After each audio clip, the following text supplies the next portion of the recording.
नमस्ते, good morning. तो आज का मेरा दिन शुरू होता है ब्रह्म कुमारी का जो सेंटर है विश्व परिवर्तन भवन, वहां से। तो यहाँ पर आज मनाया जा रहा है श्री कृष्ण जन्माष्टमी का उत्सव, जो कि बहुत ही धूमधाम से मनाया जा रहा है और उसके कुछ झांकियां हम आज देखेंगे। तो देखिए स्टेज कितना सुंदर सजाया हुआ है और सभी दीदियां और बीके भाई बहनों के सहयोग से ये प्रोग्राम आयोजित किया गया। लोगों की, ब्राह्मण वत्सों की भीड़ उमड़ पड़ी थी, पूरा हॉल भरा हुआ था। तत्पश्चात सभी ब्राह्मण वत्सों के लिए नाश्ते का भी आयोजन किया गया था। तो सेंटर से निकलकर मैं सीधे गई HVPM हनुमान व्यायामशाला में, क्योंकि वहां पर था आज मेरी बेटी का गणित संबोध का एग्जाम, जो कि 3 घंटे का था, 11:30 से 2:30 बजे तक। मैंने अपनी बेटी का नंबर, रोल नंबर और जो बैठने का स्थान है उसे दिखा दिया और वहां से निकल पड़ी, ये सोचकर कि साइड में ही अंबा देवी का बहुत बड़ा फेमस मंदिर है अमरावती का, वहां जाऊंगी और अंबा देवी के दर्शन करूंगी। ये सोच के ही मैं गाड़ी की तरफ जैसे ही निकली तो वहां पर जाकर देखती हूँ कि मेरी गाड़ी, मैंने तो रो में ठीक लगाई थी, लेकिन मेरी गाड़ी के पीछे कितनी ही गाड़ियां आकर लग गई हैं। तो अब मेरी गाड़ी कैसे लगेगी?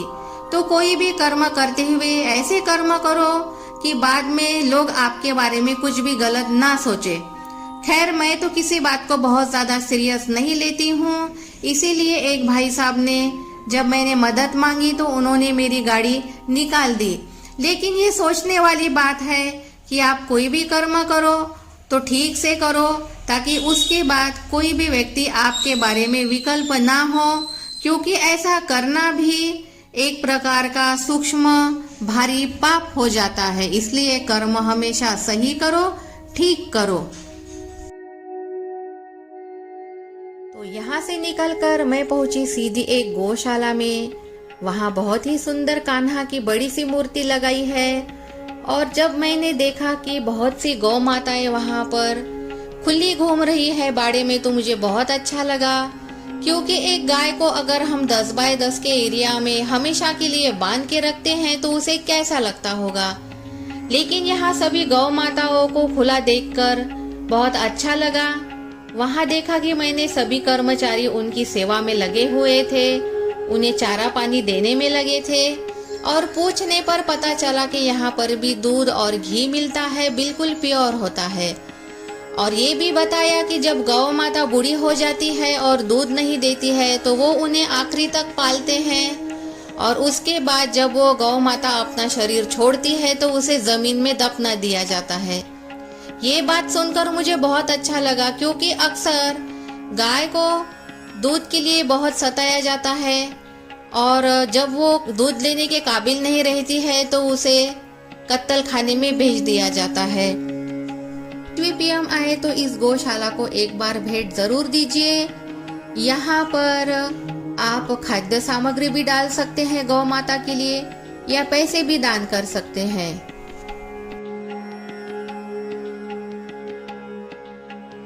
और यहाँ से निकलकर मैं सीधा जाऊंगी अंबा देवी के दर्शन करने, क्योंकि यहाँ पर आई हूँ तो पास में ही अंबा देवी का बहुत फेमस मंदिर है अमरावती का, वहाँ जाऊंगी। तो देखिए सामने अंबा देवी का जो पिछले साइड का एरिया है वो आपको नजर आ रहा है और ये बहुत ही सुंदर मंदिर है। पेड़ पौधे भी बहुत अच्छे और खूबसूरत यहाँ पर लगाए गए हुए हैं और मंदिर का जो है ये पिछला साइड है और इस मंदिर को एकवीरा देवी का भी मंदिर कहा जाता है। और मंदिर के अंदर भी आप जाएंगे, वहाँ पे प्रीमाइसेस में भी बहुत सुंदर सुंदर नक्शी काम किया गया हुआ है, जो आपको स्क्रीन पर नजर आ रहा होगा। ये जो नक्शी काम है ये एक बार देखने लायक है। तो आप जब भी अमरावती आएंगे तो एक बार इस मंदिर को विजिट जरूर करिए। और आगे मैं चल पड़ी फिर देवी माता के दर्शन करने, लेकिन कैमरा और फोटो मंदिर के अंदर अलाउ नहीं था, तो मैंने प्रवेश द्वार का ही वीडियो निकाला और देवी माता के दर्शन करके मैं बाहर आ गई। बाहर आते हैं तो देखते हैं कि मार्केट का एरिया है, यहाँ पर आप अपनी चप्पल रख सकते हैं, भगवान के लिए फूल खरीद सकते हैं और भगवान का जो पूजा विधि का जो साजो सामान होता है यहाँ पर सब है। प्रसाद है, हल्दी कुंकू है, भगवान के कपड़े हैं, भगवान के बर्तन है। क्या नहीं है जो इस मार्केट में आपको नहीं मिलेगा। यहाँ पर सामने दुकान में किचन में यूज होने वाली चीजें दिखाई देती है और बहुत यूनिक सामान मिलता है, जैसे मोदक, अनारसे, करंजी का साचा और जो भी झारा कढ़ाई, जो भी बहुत यूजफुल बर्तन होते हैं वो यहाँ पर मिलते हैं। लेकिन यहाँ पर आपको उनके साथ थोड़ा भाव करना होगा, नहीं तो वो बहुत दाम से आपको कोई भी चीज थमा देंगे। तो यहाँ से हम थोड़ा आगे चलते हैं तो और भी अलग अलग दुकानें हमें नजर आती है। फिर वो चाहे भगवान के कपड़े हो, बिंदी हो, चूड़ी हो, और ये मार्केट का मेन एरिया है जो मैं अभी आपको दिखा रही हूँ। और यहाँ पे हमेशा ही भीड़ रहती है और भगवान का जो सामान होता है, भगवान के बर्तन सब होता है। और वहाँ से निकलकर मैं आगे वाली रोड पर आ गई हूँ। तो हम देखते हैं कि मैं एक सेल में गई जिसका नाम था लक्ष्मी सेल। वहाँ से मैंने अपने घर के लिए एक बटाटे की छिलनी ली। मेरी जो घर की पुरानी जो छिलनी है बटाटे की वो खराब हो गई थी, तो यहाँ से मैंने एक नई ले ली, वो भी सिर्फ 20 रुपए में, क्योंकि ये है एक सेल और यहाँ पे बहुत कम दाम में अच्छा अच्छा सामान मिल रहा था। तो सामने देखिए यहाँ पर क्या क्या सामान है, ढेरों सामान है और कम दाम में है।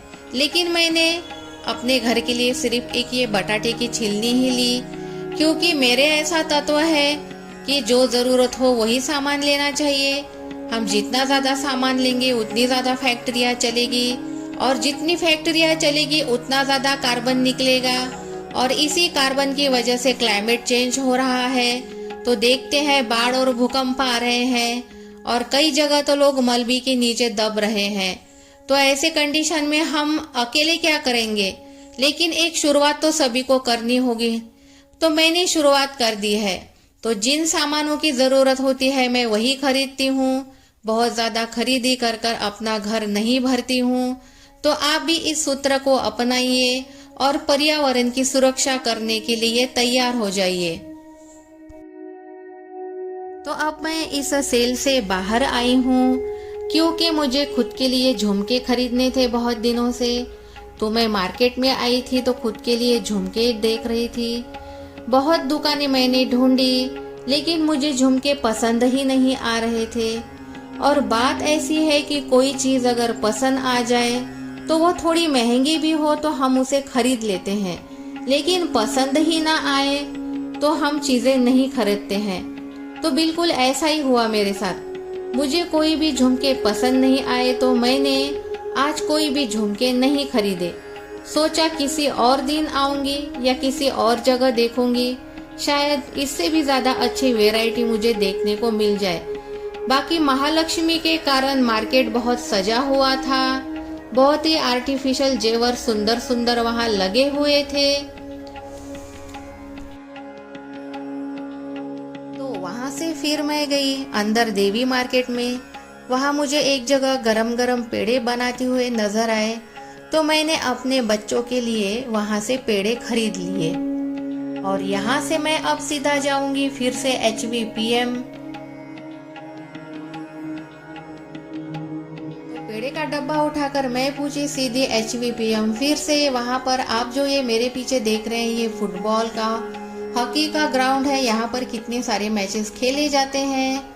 थोड़ी सी गर्माहट और धूप होने के कारण मैंने अपने आंखों पर हाथ रख लिया और आगे मैं जाती हूँ HVPM में जो इंजीनियरिंग कॉलेज का प्रीमाइसेस हूँ वहाँ पर मैं आपको नजर आ रही हूँ।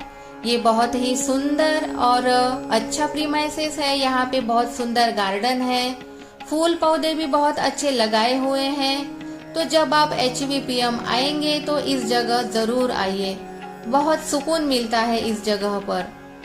अच्छा गार्डन डेवलप किया हुआ है और मेरे हिसाब से शूटिंग करने के लिए भी ये स्पॉट बहुत अच्छा है। अगर आपने मेरे कुछ पिछले वीडियो देखे हुए हैं तो आपको यही जगह नजर आ रही होगी, क्योंकि मेरी बेटी का स्विमिंग क्लास रहता था और मैं यहाँ शूटिंग करती थी। तो वहां से निकलकर मैं फिर से आ गई हूँ वहीं पे सेंटर पे, जहाँ मेरी बेटी का पेपर अब 10 मिनट के बाद छूटने वाला है, तो उसे लेने के लिए मैं यहाँ पर आ गई हूँ। तो ये था मेरा आज का ब्लॉग। आपको कैसा लगा एक बार कमेंट में जरूर बताइए। तो ये था मेरा आज का blog, the day with BK Shilpa. आपको कैसा लगा जरूर बताइए, कमेंट में जरूर लिखिए, और कोने में जो वीडियो लगा हुआ है एक बार जरूर देखिए। तो फिर से एक बार ओम शांति एंड नमस्ते।